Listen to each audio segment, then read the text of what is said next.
Hello friends, welcome to my channel stocks and investment Tamil. இந்த வீடியோல Suraksha IPO ரிவ்யூவை பார்த்துருவோம். நீங்க இந்த சேனலோட முதல் வியூவரா இருந்தீங்கன்னா மறக்காம இந்த சேனலை சப்ஸ்கிரைப் பண்ணி உங்க ஆதரவை தெரிவிங்க. ஆல்ரெடி சப்ஸ்கிரைபரா இருந்தீங்கன்னா உங்க ஆதரவுக்கு மிக்க நன்றி. டிஸ்க்ளைமர் என்னன்னா, நாங்க சிபி ரிஜிஸ்டர் ஃபினான்ஷியல் அட்வைசர் கிடையாது. நீங்க இன்வெஸ்ட்மெண்ட் டிசிஷன் எடுக்கிறதுக்கு முன்னாடி ஒரு சிபி ரிஜிஸ்டர் ஃபினான்ஷியல் அட்வைசரை மறக்காம கன்சல்ட் பண்ணணும். நாங்க எங்க ஒப்பீனியனை தெரிவிக்கிறோம் எஜுகேஷனல் பர்பஸுக்காக. இதை நீங்க இன்வெஸ்ட்மெண்ட் அட்வைஸா எடுத்துக்க கூடாது. இந்த கம்பெனி 2005 ஸ்டார்ட் பண்ண கம்பெனி. இந்த company lab testing related services provide பண்ற கம்பெனியா இருக்காங்க. முக்கியமா pathology and radiology testing provide பண்ற கம்பெனியா இருக்காங்க. B2B அண்ட் B2C பிசினஸ்லயும் இந்த கம்பெனி இருக்காங்க. இப்போ இந்த கம்பெனியோட பினான்சியல் ஸ்டேட்மெண்ட்ஸ் பார்த்துருவோம். இந்த கம்பெனி 2022 டோட்டல் ரெவன்யூவா 223 கோடி பார்த்திருக்காங்க. ப்ராஃபிட்டா 2 கோடி பார்த்திருக்காங்க. ஸோ இந்த கம்பெனி 2023 190 கோடி ரெவன்யூவா பார்த்திருக்காங்க. ப்ராஃபிட்டா 6 கோடி பார்த்திருக்காங்க. 2024 இவங்க ரெவன்யூ 218 கோடியா இருக்கு. அதுல ப்ராஃபிட் 23 கோடி அளவுக்கு இருந்திருக்கு. ஸோ 2022 ஒரு சின்ன கரெக்ஷன். ஸோ இவங்க 20 கோடி அளவுக்கு ப்ராஃபிட்டா பார்த்திருக்காங்க. இதே Q1 ஃபினான்ஷியல் 2025 60 கோடி ரெவன்யூ 7 கோடி ப்ராஃபிட்டா இந்த கம்பெனி பார்த்திருக்காங்க. ஸோ ஓவராலா இந்த கம்பெனியோட எபிட்டா மார்ஜின்ஸ் எவ்வளவு இருந்திருக்குன்னா 29, 24, 33, 35% இருந்திருக்கு. ரிட்டர்ன் ஆன் ஈக்விட்டி வந்து 14.09% 2024 இருந்திருக்கு. Return on capital employed 21.46%. Net dept per equity 0.16 இருக்கு. ஒரு நெக்லிஜிபிள் டெப்ட் இருக்கிற கம்பெனி, ஓரளவு ஒரு கேஷ் இருக்கிற கம்பெனியாகவும் இந்த கம்பெனி இருக்காங்க. இவங்களோட ஆவரேஜ் ரெவன்யூ ஃப்ரம் பேஷண்ட் வந்து பாத்தீங்கன்னா 1300 ரூபாயில இருந்து 1922 ரூபாவா உயர்ந்திருக்கு. ஆவரேஜ் ரெவன்யூ பெர் சென்டரும் 54 அந்த ரூபாய் 54 5 மில்லியனா இருந்தது வந்து பாத்தீங்கன்னா, அதாவது 5 கோடியா இருந்தது வந்து இப்போதைக்கு ஒரு 4 கோடி அளவுக்கு இருந்திருக்கு.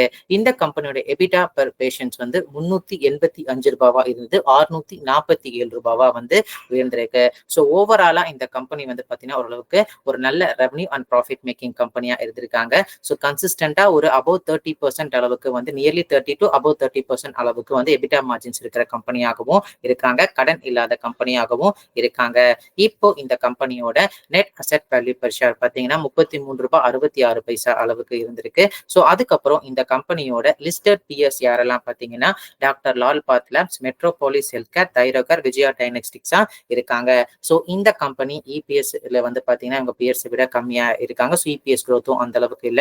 ரிட்டர்ன் ஆன் நெட்வொர்க் பர்சன்டேஜ்ல வந்து பாத்தீங்கன்னா இவங்க வந்து ஒரு கீழ இருந்து 3வது இடத்துல இருக்காங்க. Net asset value per share இவங்க பிஎஸ் விட குறைவா இருக்கு. ரெவன்யூ ஜெனரேஷன்லயும் வந்து பாத்தீங்கன்னா இவங்க பிஎஸ் விட குறைவான கம்பெனியா இருக்காங்க. இந்த கம்பெனியோட IPO date 29 November to 3 December 2024. Issue price 420 ரூபாய் 441 ரூபாய் ஒரு ஷேர் இருக்கு. ஆஃபர் ஃபார் சேல் தான் என்டையர் ஐபிஓ 846 கோடி அளவுக்கு இருக்கு. லாட் சைஸ் வந்து பாத்தீங்கன்னா 34 ஷேர் 14,994 ரூபாய் இருக்கு. ஃபேஸ் வேல்யூ 2 ரூபாய் ஒரு ஷேர். 35% ரீட்டைல் அலோகேஷன் இருக்கு. Listing on NSE and BSE. இந்த கம்பெனியோட opening date 29 November 2024. IPO closing date 3 December 2024. Allotment date வந்து பாத்தீங்கன்னா 4 டிசம்பர் 2024 இருக்கு. இனிஷியேஷன் ஆஃப் ரீஃபண்ட்ஸ் 5 டிசம்பர் 2024 இருக்கு. Transfer of shares for demat account 5 December 2024. IPO listing 6 December 2024 இருக்கு. இப்போ இந்த கம்பெனியோட பாசிட்டிவ்ஸ் பார்த்துருவோம். ஸோ இந்த கம்பெனி வந்து கிட்டத்தட்ட நார்த் ஈஸ்டர்ன் இந்தியால தான் இவங்களோட பிரசன்ஸ் நிறைய இருக்கு. முக்கியமா வெஸ்ட் பெங்கால 10 to 12% அளவுக்கு மார்க்கெட் ஷேர் இருக்கிற கம்பெனியா இருக்காங்க. பெங்கால் தான் இவங்களுக்கு மோர் தென் 90% அளவுக்கு ரெவன்யூ கான்ட்ரிபியூட் பண்ற பிளேஸாவும் இருக்கு. ஸோ ஓவராலா ஈஸ்டர்ன் இந்தியால 1.15% to 1.30% அளவுக்கு மார்க்கெட் ஷேர் இருக்கிற கம்பெனியா இருக்காங்க அக்கார்டிங் டு கிரைசல் ரிப்போர்ட். ஸோ இந்த கம்பெனிக்கு மேக்ஸிமம் ரெவன்யூ ஸ்ட்ரீம் கொடுக்குற பிசினஸ் என்னவா இருக்குன்னா இந்த ரேடியாலஜி அண்ட் பேத்தாலஜி டெஸ்டா வந்து இருக்கு. ஸோ B2C பிசினஸ்லாம் இவங்க நிறைய ரெவன்யூவும் ஜென்ரேட் பண்ணிக்கிட்டு இருக்காங்க. ஸோ டைரக்டா இவங்க லேபுக்கு வந்து டெஸ்ட் எடுத்து அது மூலயமா ரெவன்யூ பார்க்குற கம்பெனியா இருக்காங்க. ஸோ இந்த கம்பெனி நெட் டெப்ட் பெர் ஈக்விட்டி 0.16 அளவுக்கு இருக்கு. ஓரளவுக்கு கடன் இல்லாத கம்பெனியா இருக்காங்க. ஆவரேஜ் ரெவன்யூ பெர் யூசரும் வந்து இயர் ஆன் இயர் இன்க்ரீஸ் ஆயிருக்கு. அது மெடிக்கல் இன்ஃபிளேஷன் ஈக்குவலண்டா நம்ம எடுத்துப்போம். இந்த கம்பெனியோட ரிஸ்க் ஃபேக்டர்ஸ் என்னன்னு பார்த்துருப்போம். ஸோ இந்த கம்பெனியோட ஆவரேஜ் ரெவன்யூ பெர் சென்டர் வந்து குறைஞ்சிருக்கு. இல்லைன்னா வந்து ஓரளவுக்கு ஸ்டேபிள் மார்ஜினா இருந்திருக்கு. அதாவது 2022 to 23 டிராப் ஆகி 23 to 24 வந்து பாத்தீங்கன்னா ஒரு மார்ஜினலா தான் வந்து இன்க்ரீஸ் ஆயிருக்கு. பிளஸ் அந்த கம்பெனி வந்து பாத்தீங்கன்னா ஒரு ஏரியா கான்சென்ட்ரேட்டா இருக்காங்க. ஸோ ஈஸ்டர்ன் இந்தியாவிலே எனக்கு 1.10 to 1.30 to 1.15 மார்க்கெட் ஷேர் இருக்குன்னு சொல்லியிருந்தாலுமே வெஸ்ட் பெங்கால் மட்டுமே வந்து பார்த்தீங்கன்னா 95.48% அளவுக்கு ரெவன்யூ தான் கான்ட்ரிபியூட் பண்ணுது. Any listed players like doctor, Lal path கேப்ஸ், விஜயா ஜெயனிஸ்டிக், மெட்ரோபாலிஸ்லாம் வந்து கொஞ்சம் அங்க பிரசன்ஸ் இன்க்ரீஸ் பண்ணா இந்த கம்பெனியோட ரெவன்யூ பாதிக்கப்பட வாய்ப்புகள் இருக்கு. ஸோ காம்படேட்டிவ் பிசினஸ் ஆகவும் வந்து இருக்காங்க. ப்ரொமோட்டர்ஸும் செப்டைன் மெம்பர்ஸ் ஆஃப் ப்ரொமோட்டர் குரூப்பும் அவங்க ஷேர்ஸை வந்து இன்னொரு கம்பெனிக்காக வந்து பிளட்ஜும் பண்ணியிருக்காங்க. அந்த பிளட்ஜ் வந்து இந்த ஐபிஓக்கு அப்புறம் நாங்கள் ஃபுல்லா ரிவோக் பண்ணிடுவோம் சொல்லியிருக்காங்க. இப்போ இந்த கம்பெனியோட வேல்யூவேஷன்ஸ் பார்த்துருவோம். ஸோ இந்த கம்பெனியோட லிஸ்டட் பிஎஸ் அண்ட் டாக்டர் லால் பாத் 64.5 PB-லையும், Vijaya diagnostic centre 88 price to earning ரேஷியோலையும், Metropolis health care 74.8 price to earning ratio இருக்காங்க.